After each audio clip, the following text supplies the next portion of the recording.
I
think we're ready. Okay.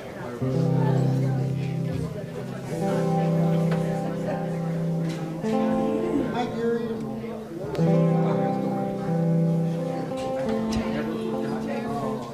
4.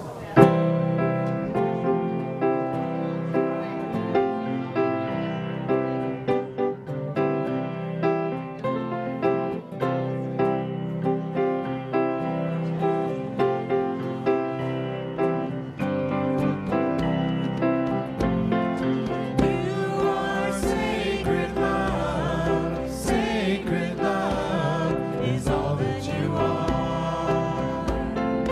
You are sacred love. Sacred love is all that you are. You are sacred love. Sacred love is all that you are. You are sacred love. Sacred love is all that you are. Show the way, God, show the way. I want to live in such a state of grace. Lead the way, God, lead the way. I want to live in such a holy place. Such a holy place. You are blessed peace. Blessed peace is all that you are. You are blessed peace. Blessed peace is all that you are. Show the way, God, show the way. I want to live in such a state of grace. Lead the way, God, lead the way. I want to live in such a holy place. Such a holy place. You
3 times?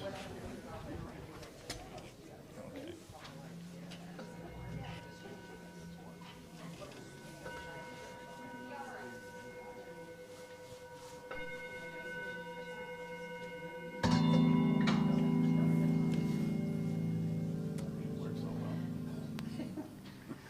Please join us in singing our opening song, Grateful.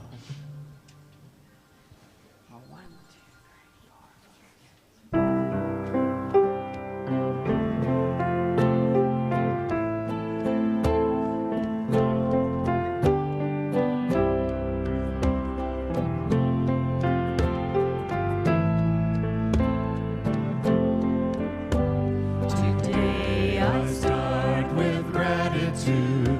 Today I start with gratitude. Today I start with gratitude. Today I start with gratitude. Today I start with gratitude. Today I start with gratitude. Today I start with gratitude. Today I start with gratitude. Grateful, grateful,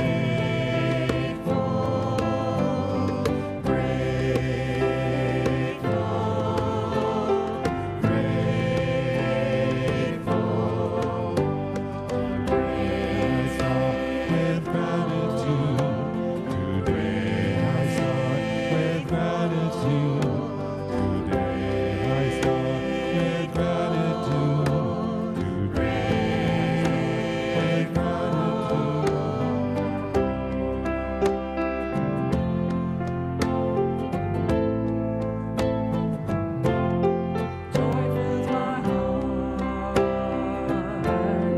Joy fills my heart.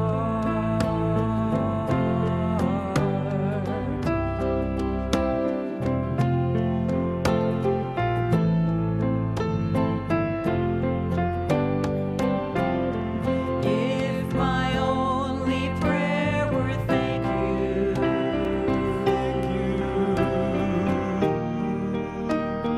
that would be enough. Joy and sorrow both can bless me. So I breathe and know and trust.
Thank you. Appreciate that. Good morning. I'm really glad that everybody's here. And, this is the first Sunday in November, so, of course, it means it's Thanksgiving month, so there's lots of reasons to be grateful. Even including, and I know I'm in the minority here, I like daylight savings time. My wife does not. But isn't that cool? I mean, yes, it takes a degree in electrical engineering to fix your clock in your kitchen. But you've got to be particularly thankful to the people in England, because the construction workers in England had to work all night moving the stones at Stonehenge. Back 1 hour. So I'm glad you're here. I asked Geraldine if she would come up and light our candle. And as she's doing that, it just becomes this nice reminder that, as we're singing, as we're talking, just throughout the morning, it's this nice reminder that we glance up there at the flame and say, oh yeah, this is a day for gratitude, and this is a day to be grateful. There's so many things that we can be grateful for. Up here, I've got our prayer box, and so I'd love it if you wanted to fill out a prayer request for yourself or for someone else, a situation in your life, a situation in the world. That'd be great. You just put it in here, and then what happens is I pray over it for a week. I also send it back to Unity Village, where they pray over it for a month. And in addition, just outside the sanctuary doors, there's two more of these for prayer requests. Let's take a moment. Would you join me in an opening prayer?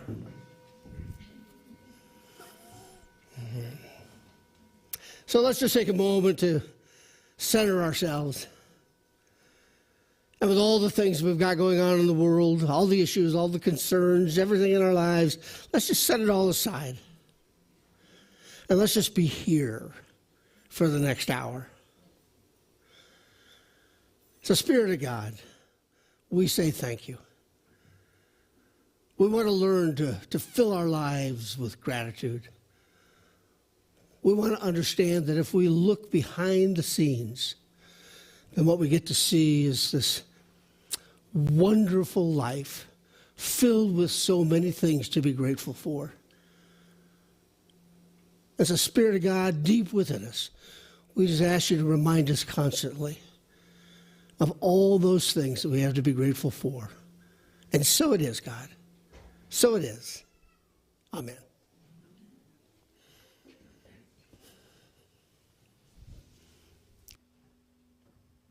Please join us in Love is Drawn to Love.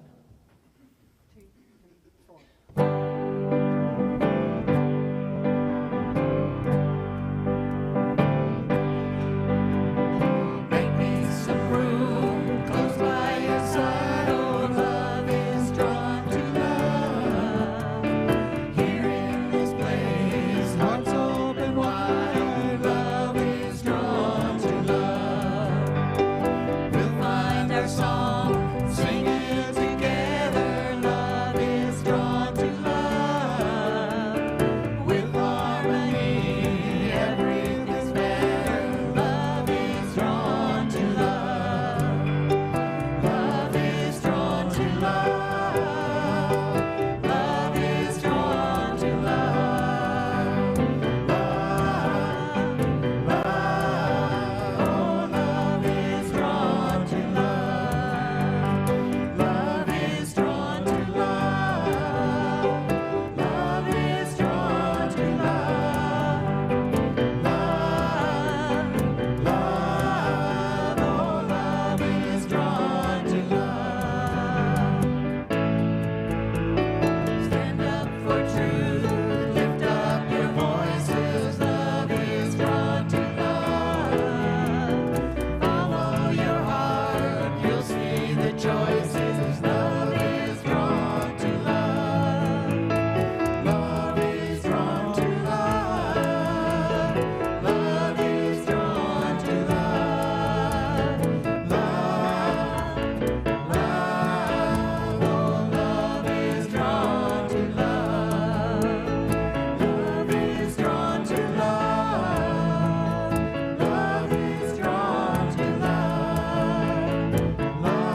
about a month ago, so he gets an extra 6. Welcome to Unity Center of Spiritual Growth, where all people who wish to worship here are welcome. We strive to live, love, and uplift lives. We are an inclusive and affirming church. We bless people of all races, sexual orientation, colors, political beliefs, or anything else that they or you may have been judged on in the past. We simply welcome everyone who wants to pursue their spiritual path. Let me introduce our musicians for today. The featured ensemble goes by Soul, sorry about that. There was a movie, you know. So, vocals and piano is Gwen Gathercole. Vocals and guitar is Paul Gathercole. Bass is Gary Buechner.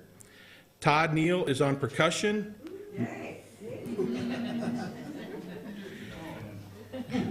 Todd, it's going to be rough to run back and forth to the computer, isn't it? Mark Soss and Laura Weintier are our vocals.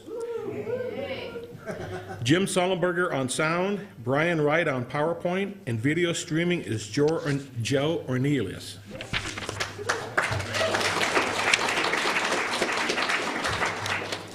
And thank you to everyone who makes this Sunday service happen. We appreciate all of you because it takes a lot of volunteers for a Sunday service to be successful. Thank you.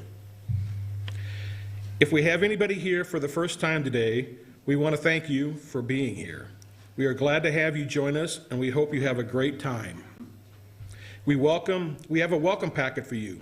If you'd like to raise your hand, one of the greeters will bring it to you. Any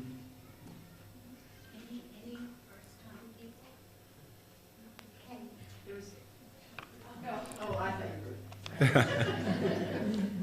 Welcome. Thank you for being here. And those of you who may be here for the first time on live stream, you can let us know you're here by clicking the Connect with Us tab on the website. And thank you all for joining us today. Hopefully all of you saw the announcements describing the upcoming activities on the screen before the service. Although, based on what I saw, there was only about 3 people that were watching the screen. If not, they are listed in your program and on the website. Please join us and get involved. It's a great way to know these wonderful people. And let me draw your attention to a few announcements, however. There will be a community potluck after the service. It's a traditional aspect of Friendship Sunday, our intentional celebration of fellowship. Everyone is encouraged to participate and no one is turned away. Julie, and I'm going to probably butcher the last name, Crutel? Crouton is holding a holiday choir rehearsals on Monday starting tomorrow, November 7th. They will take place from 6:30 to 8, and if you enjoy singing, please come. And all skill levels are welcome. Yes, it's going to be really fun. Brian, would you play the video, please?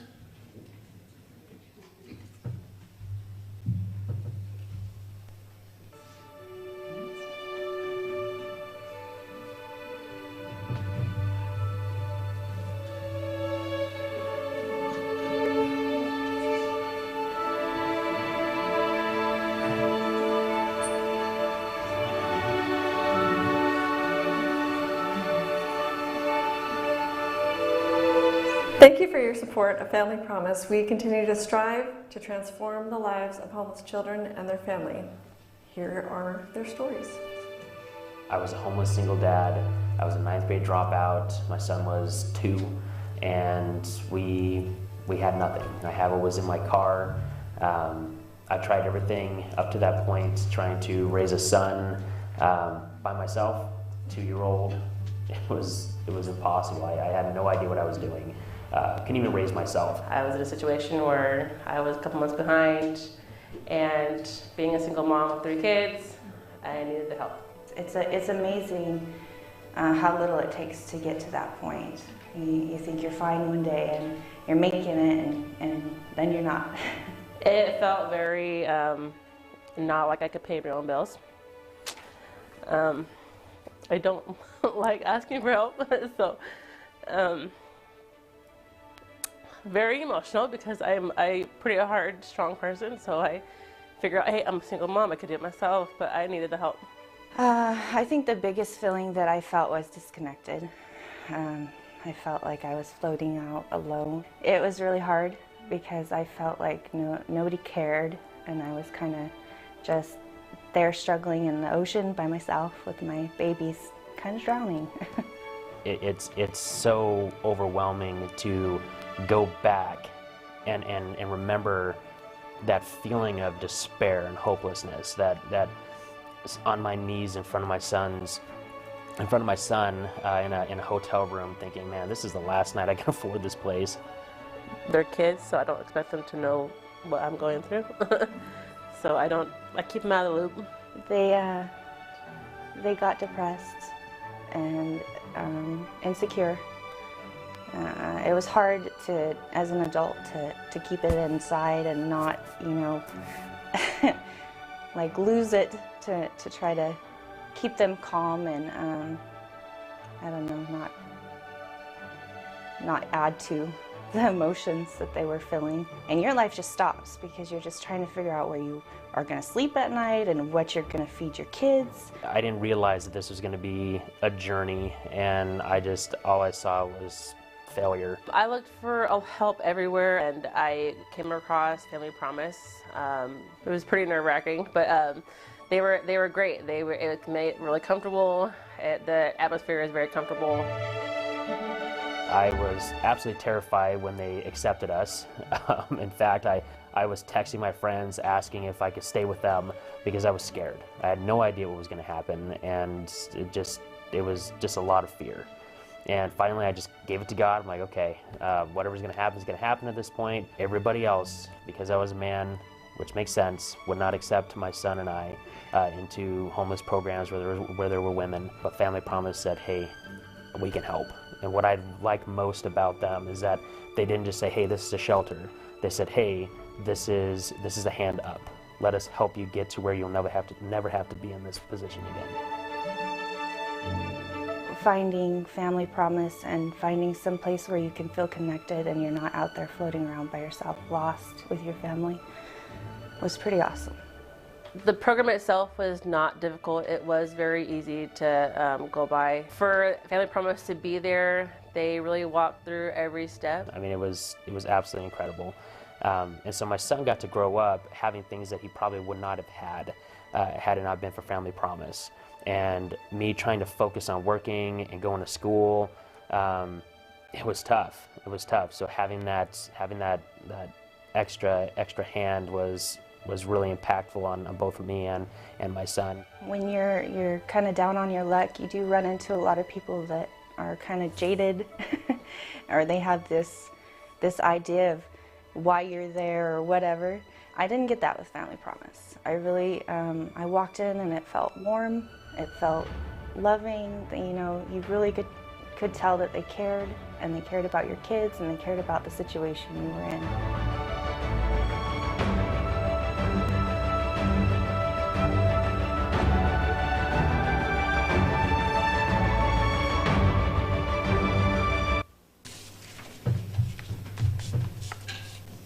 So, Family Promise Week is a chance to share compassion with homeless families in our area.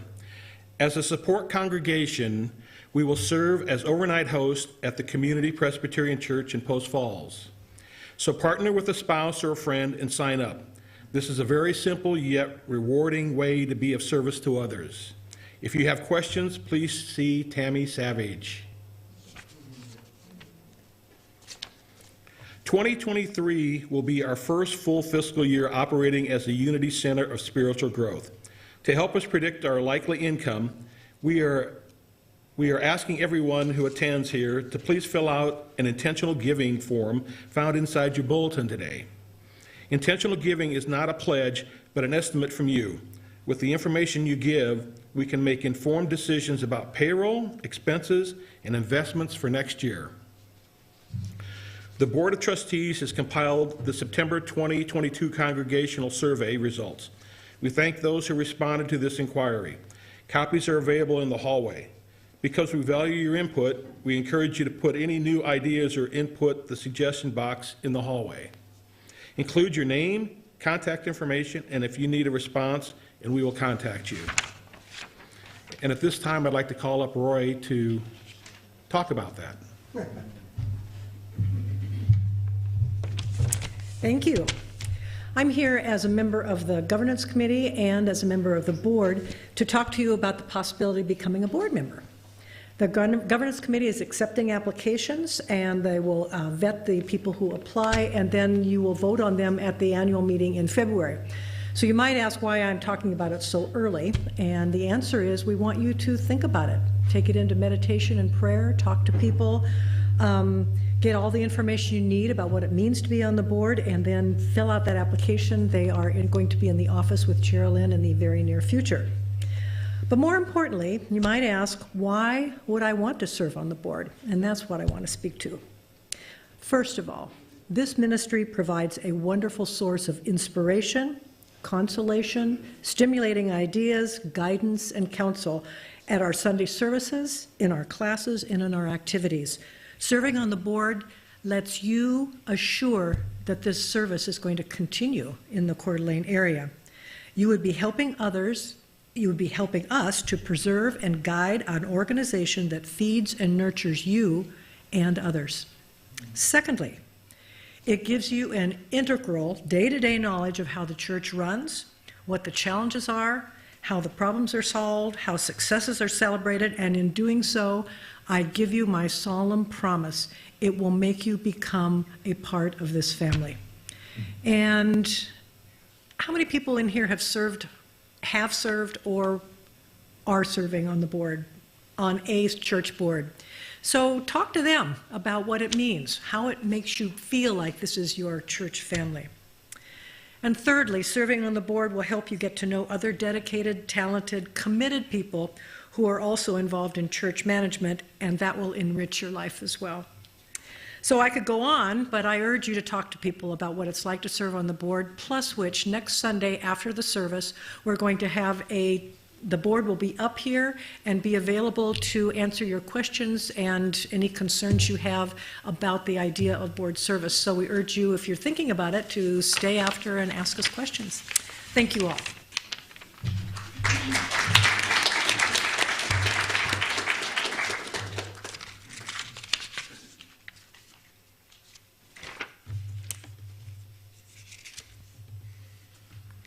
On the first Sunday of each month is Birthday Sunday. Would anybody who has a birthday this month please stand? We'd like to sing God Dance the Day You Were Born. So all you Scorpios, stand up with me.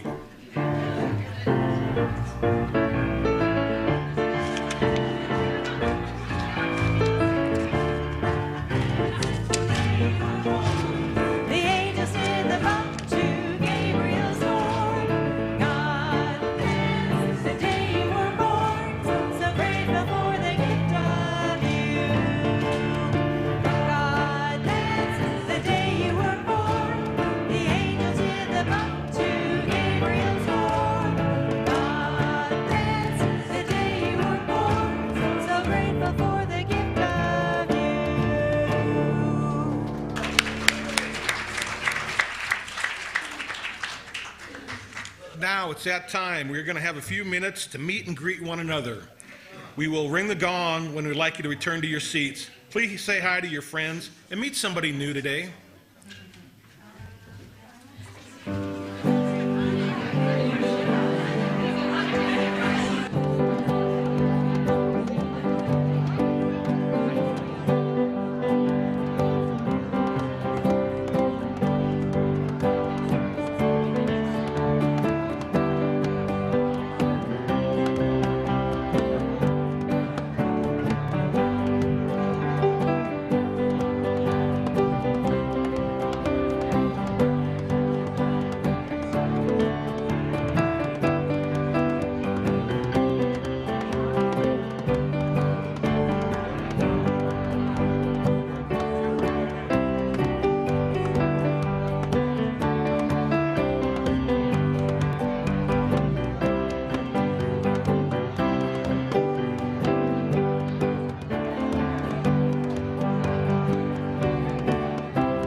Okay, don't make me send the teenagers out after you adults that aren't following directions.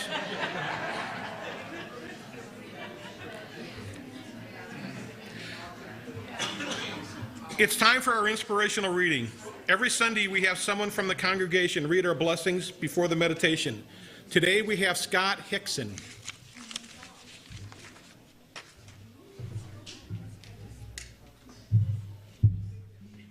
Good morning. When life seems hard and filled with tears, that is the very time to open our eyes to the Spirit of God that is deep within us. We open our eyes with gratitude at each experience life brought us. We unblock our vision and look with love at each person we see. Tough times may hide many things from us, but they can never hide the love of the soul. That is the very reason we keep looking deeply at life, always more sweetly and honestly, because love and the soul both demand we search throughout our lives with open eyes. And so it is. Namaste.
So let's take a moment now in meditation. And if you're new to meditation, it's nothing more than just closing our eyes and turning inside and getting in touch with that part of us that's good and sacred and spiritual. So let's just breathe. Breathing in, breathing out. Breathing in and breathing out. And when we breathe in, let's just know that we breathe in the very grace of the Spirit of God. It comes from without, but it also comes from within. It surrounds us and it's within us. And this magic of grace soothes our soul.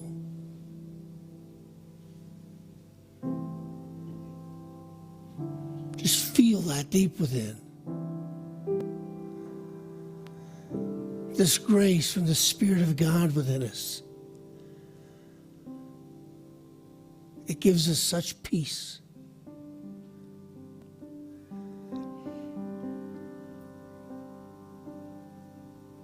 It gives us the caress of the Spirit of God.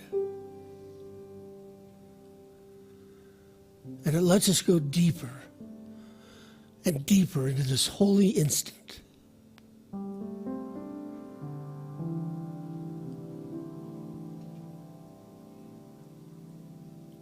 We are simply blessed in so many ways. And the Spirit of God, it just somehow opens our eyes through grace. And we get to see what's real. We get to see what's real from deep within us.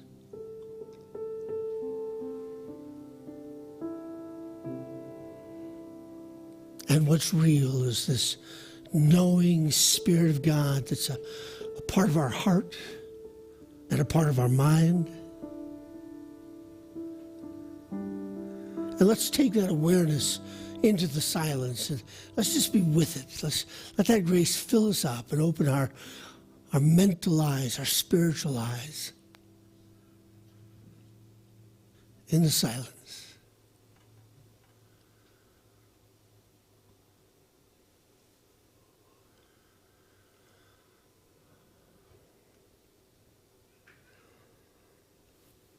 So, Spirit of God, we just say thank you.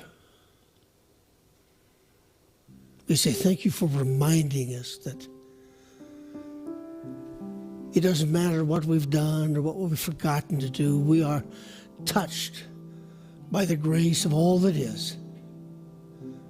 Touched by the grace of this divine flow of God.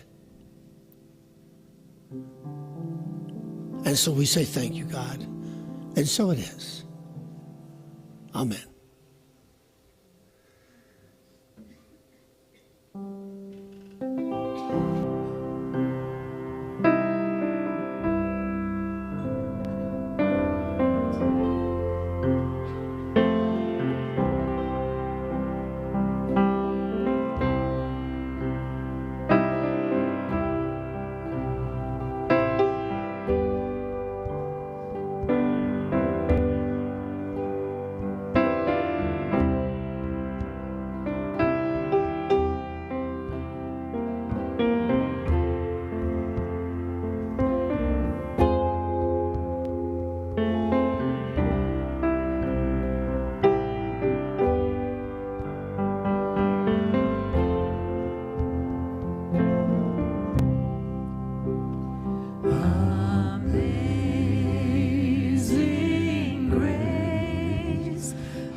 Thanks.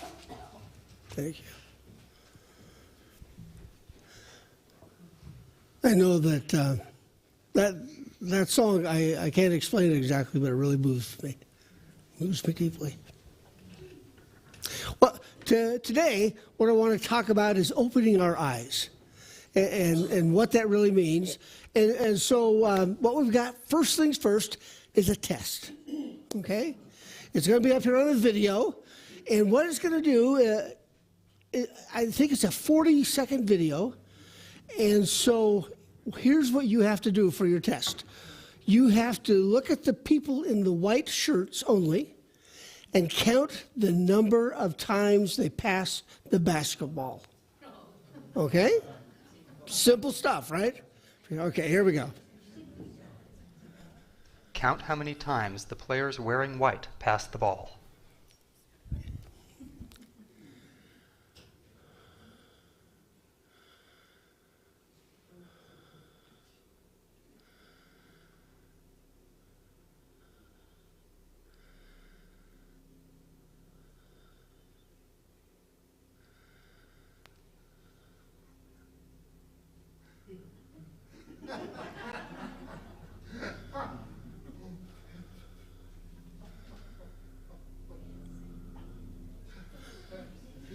The correct answer is 16 passes. Okay. So there's, did you spot the gorilla? Yeah. Yeah. It's very interesting. There was a gorilla that walked through the middle of this. And what we have is something that just almost can't be explained. Now, I see several people going, a gorilla? And so this has been conducted research since 2010, and they find about a half to three-fourths of the people do not see the gorilla. Okay, and by the way, it's even interesting when we look at this because there's some other things going on there too. So if you have, how many people have seen this video somewhere along the line before? Okay, so not a lot, 5% of us, okay. So, Brian, can we play it again? And so this time, look for the gorilla. Did you spot the gorilla? For people who haven't seen or heard about a video like this before, about half missed the gorilla. If you knew about the gorilla, you probably saw it. But did you notice the curtain changing color or the player on the black team leaving the game? Let's rewind and watch it again.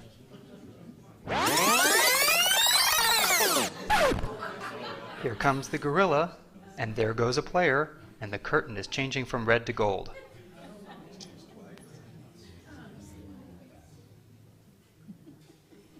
When you're looking for a gorilla, you often miss other unexpected events.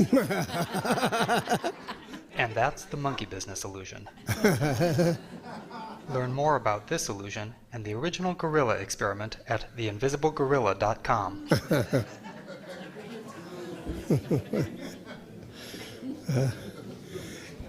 It's sort of interesting, isn't it? I mean, whether we've seen it before or whether we haven't seen it before, it's really interesting to take a look and realize something, and that is when we focus on what we've been conditioned to focus on, we miss so much.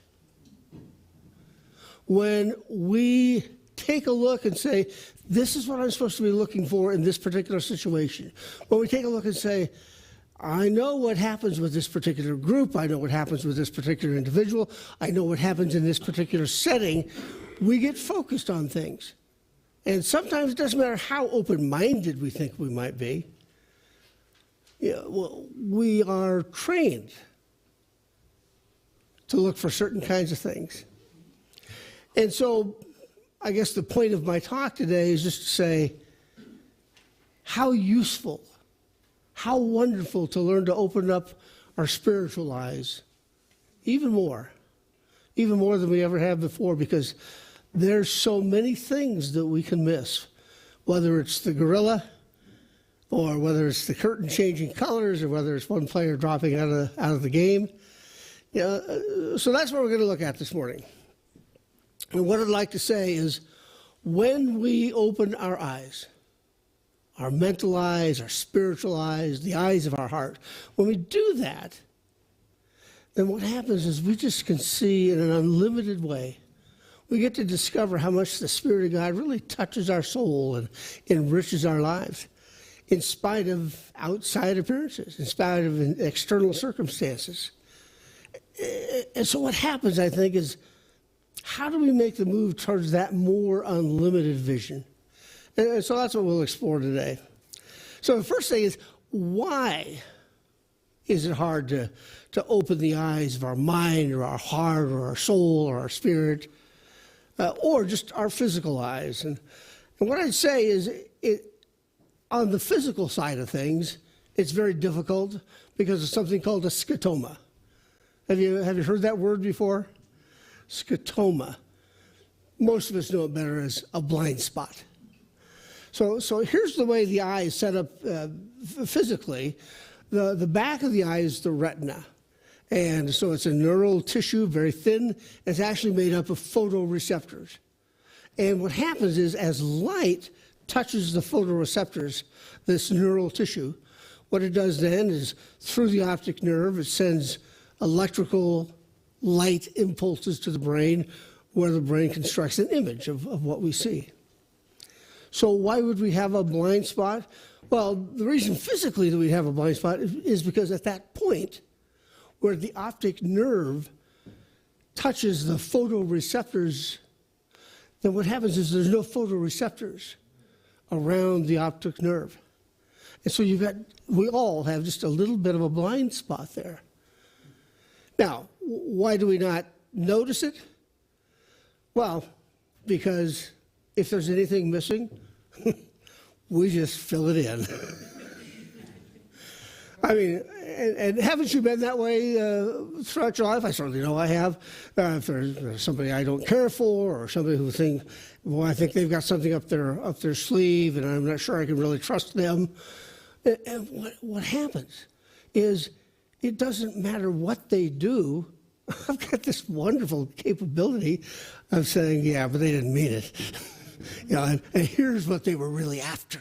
Here's what they were really trying to do. Here was their hidden agenda. Here's the secret plot. And so what happens is, we have these scotomas physically, but we've got the scotomas mentally and spiritually too, don't we? So many things that we can miss. And so I think part of the game, part of the human journey, is to learn to open up our not just our physical eyes, although that's a big piece of it, but also our heart eyes, our mind eyes, our spiritual eyes too. So,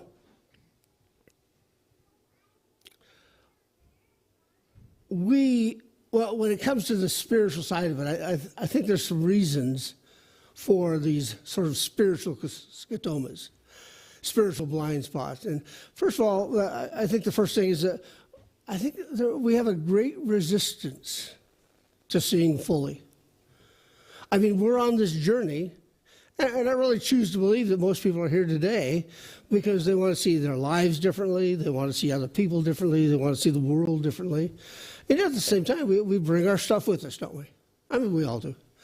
And so what this says is, we resist seeing fully because, for several reasons, but one of the main reasons that we resist seeing fully is because to do that, to see that, it just takes away all of our excuses.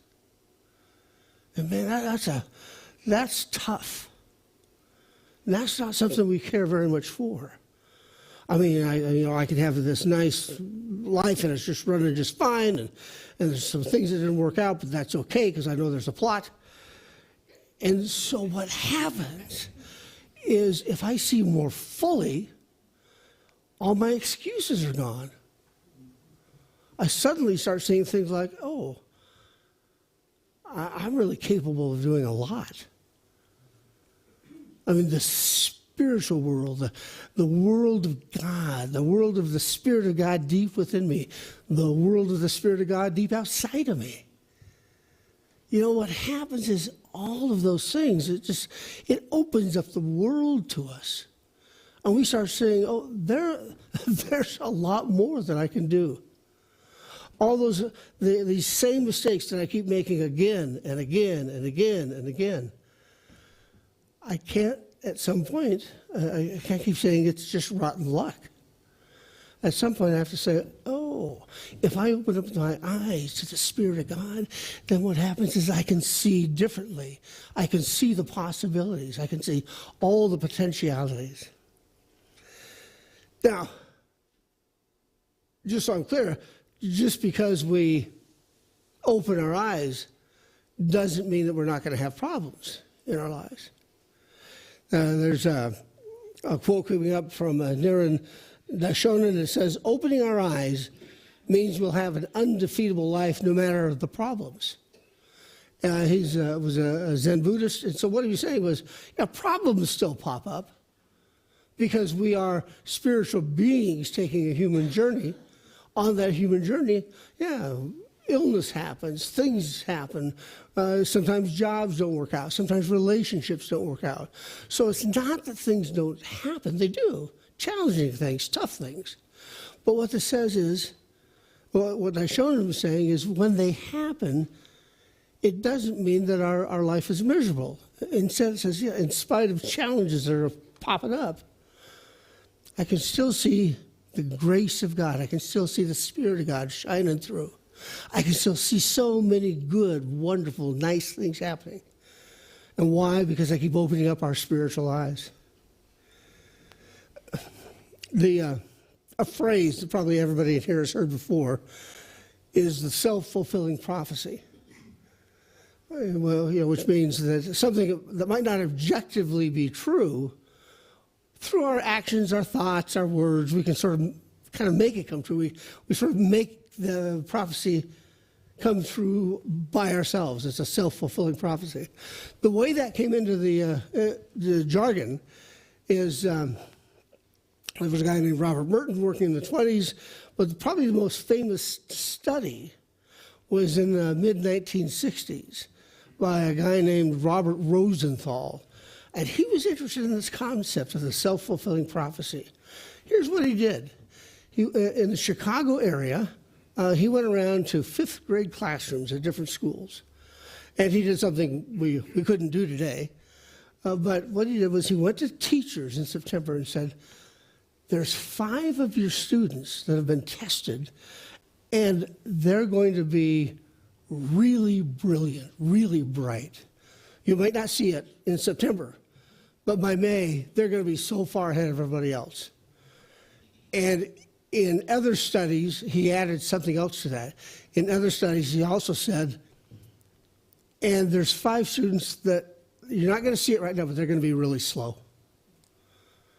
And by May, you're going to discover that that's true. And so what he found was the students were picked at random. The bright students and the slow students, picked totally at random. So that shouldn't have made any difference. And yet, by May, when they got tested again, the 5 bright students really were brighter. And the 5 that he had designated as slow students really were slower. And I'm not going to do this right now, but I mean, over the years, I've asked people, what can a teacher do to indicate that they know you're slow or that they know you're bright? And so that's why it was called a self-fulfilling prophecy, because the only thing that got manipulated in there was the teacher's expectations. I mean, everything else held true. Well, I bring that up to say that the teachers were conditioned to see in a particular way, just as we all are. And so they had sort of a limited vision. They saw some students as bright, they saw some students as slow, and that became their vision. And so what this says is, when we take the blinders off, it's just spectacular. There's so much that we can see. There's so much that we can do, more than we ever dreamed possible. So when we take a look at that, we want to say, well, let me use one other quote. And that is in the book of Matthew, Jesus is walking with his disciples in the area of Caesarea. And Jesus turns to his disciples and he says, he asks a really weird question. He asks, who do people say I am? And his disciples say, well, some of them are saying you're John the Baptist, and some say that you're Elijah, and some say that you're Jeremiah the prophet. And those are interesting responses, by the way, because all three of those people were dead. And so the disciples are saying, this is who people say you are. And so Jesus says, well, who do you say I am? And the disciples all get quiet except Simon Peter. And Simon Peter says, I think you're the living Christ. I think you're the Son of God. And Jesus says, you didn't know this beforehand. You saw differently. There's something that enlightens you. And what he's saying in terms of today's message is, you didn't see with just your human eyes. You didn't see just in the way that you were conditioned. You were able to see through me and see that piece of me that's sacred and holy and pure. I think that's our job, each one of us here today, is to look at ourselves and to look at other people and to just see the purity, to see the vision of beauty, to see exactly who each other in this room is. So I'm going to ask you to do something right now. It's really weird, okay? I want you to take just about 15 seconds right now, just look around. Make some eye contact with some other people and understand that what you're seeing is the Spirit of God in human form. Ready? 15 seconds, go. Look around. Gotta look behind you.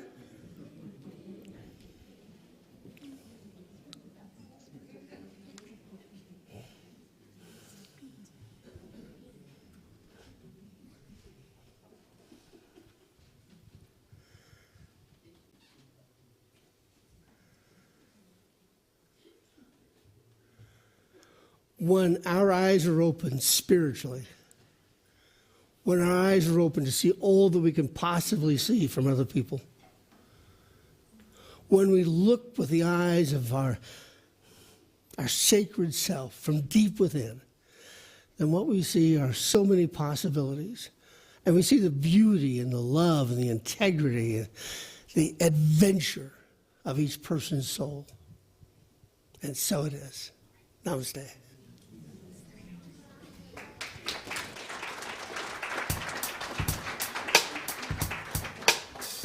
Blind, but now I see.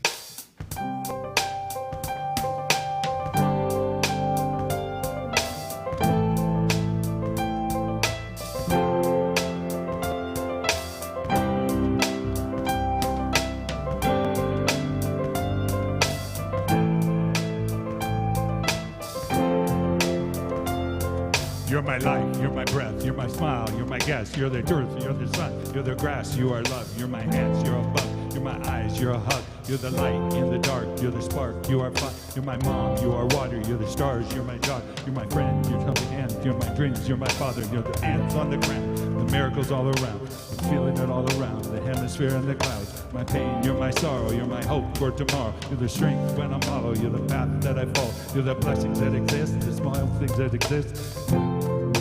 All that I am, all that I see, all that I've been and all that I'll ever be is a blessing.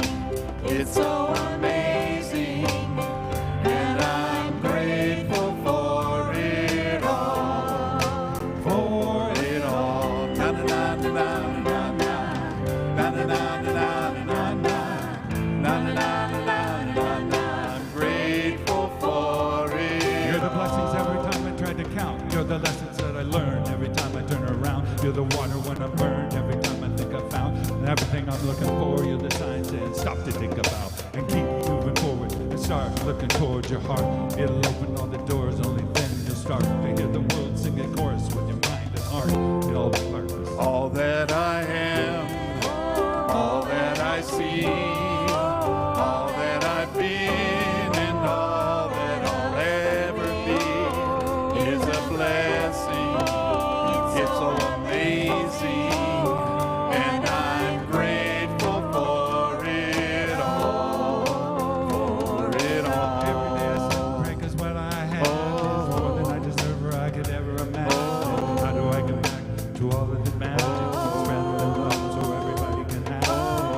Doesn't matter if I'm rich or poor, if I got a family or if I'm all alone. Bad things happen, I can just complain and moan. But there's a million things that I can be grateful for.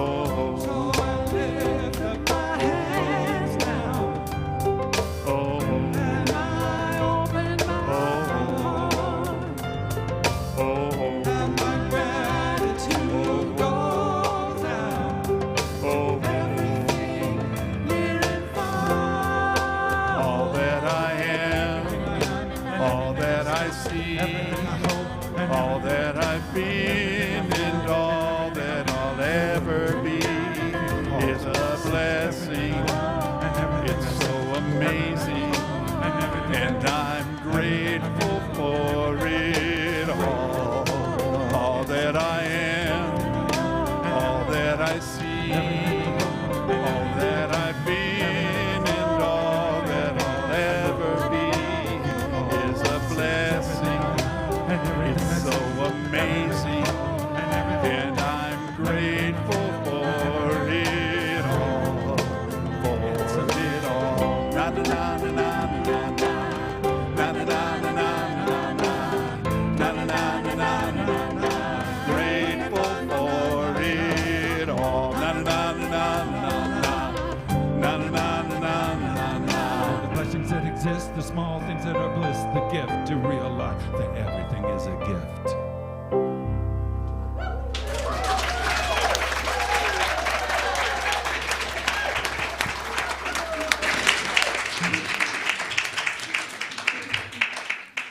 It's that time of the service when we ask everyone to give of their financial blessings to the church. If this is your first time here, please know that we do not ask you to give. Instead, please just be our guest. And as we always have someone from the congregation who reads our Sunday prosperity blessing, today is Amber Boren.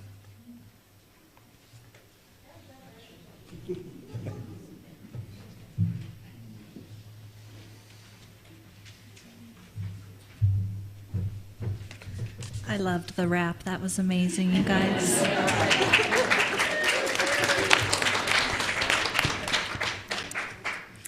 We have reached the time of the service where we ask those watching online and those of you in person here to give of your financial blessings.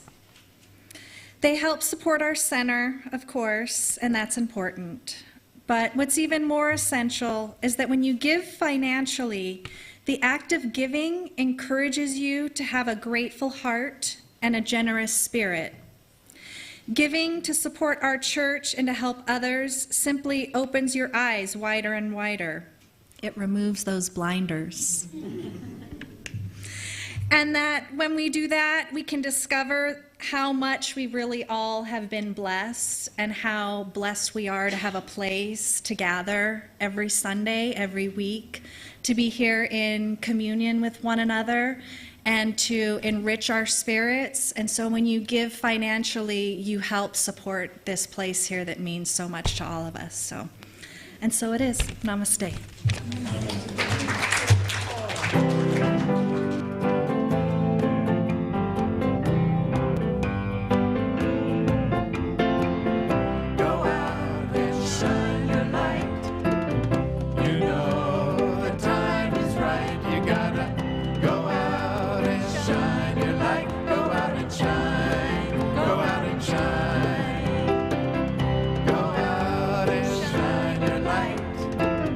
You know the time is right. You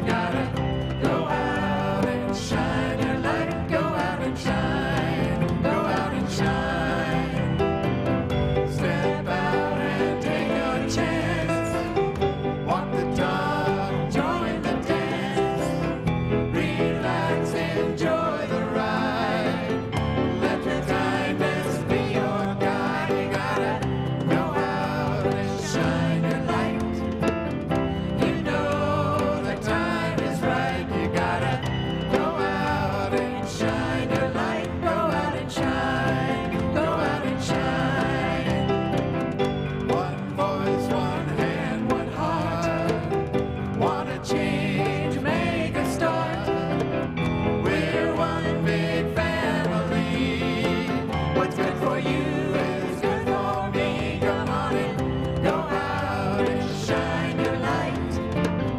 You know the time is right. You gotta go out and shine your light. Go out and shine. Go out and shine. Go out and shine. Go out and shine.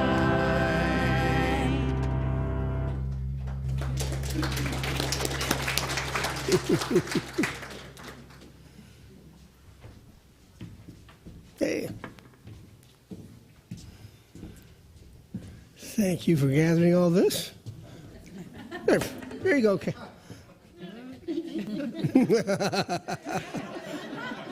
Hey, we gotta, all of a sudden we have a platform in the middle of things, and we're all learning how to do this, right? Would you join me in an opening prayer? Not an opening prayer, a prayer of thanksgiving. So, Spirit of God, we say thank you for these financial gifts.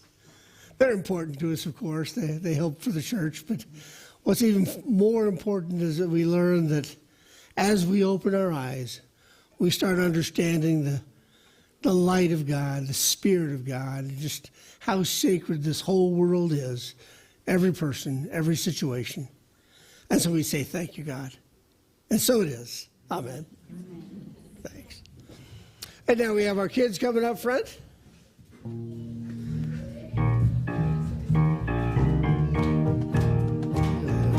This little light of mine, I'm gonna let it shine. This little light of mine, I'm gonna let it shine. This little light of mine, I'm gonna let it shine. Let it shine, let it shine, let it shine. Shine on everywhere I go. I'm gonna let it shine. Everywhere I go, I'm gonna let it shine. Let it shine. Everywhere I go, I'm gonna let it shine. Let it shine. Let it shine. Let it shine on my sisters and my brothers. We're gonna let it shine with my sisters and my brothers. We're gonna let it shine, my sisters and my brothers. We're gonna let it shine, let it shine, let it shine, let it shine on. Let it shine, let it shine, let it shine on. Woo! And as I always say every week when they come up, as we open our eyes wider and wider, this is a future of unity. So, Amber, what the kids learn about today? Well, we didn't have much time today since we came into the sanctuary, and Dennis had mentioned that he was going to do a little lesson on awareness and having our eyes opened, and we were going to talk about self-awareness, so it actually ended up being pretty perfect. We talked a little about self-awareness, and then we saved the rest of the lesson for next week, because I know some of them weren't very aware of that gorilla. Or the curtain change. I missed that. So it was actually perfect for us to come in here today. So. Okay, if you want to go back to your parents or grandparents, that'd be great.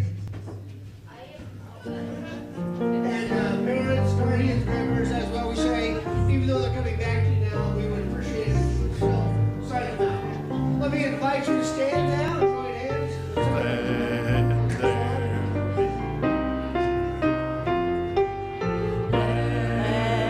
There be peace on earth, and let it begin with me.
let's close with our prayer of protection together. The light of God surrounds us. The love of God enfolds us. The power of God protects us. The presence of God watches over us. Wherever we are, God is, and always is. Thanks for being here today. Don't forget, there's Potluck Sunday down at the end of the hallway. Hello there, sweetie. No, thanks.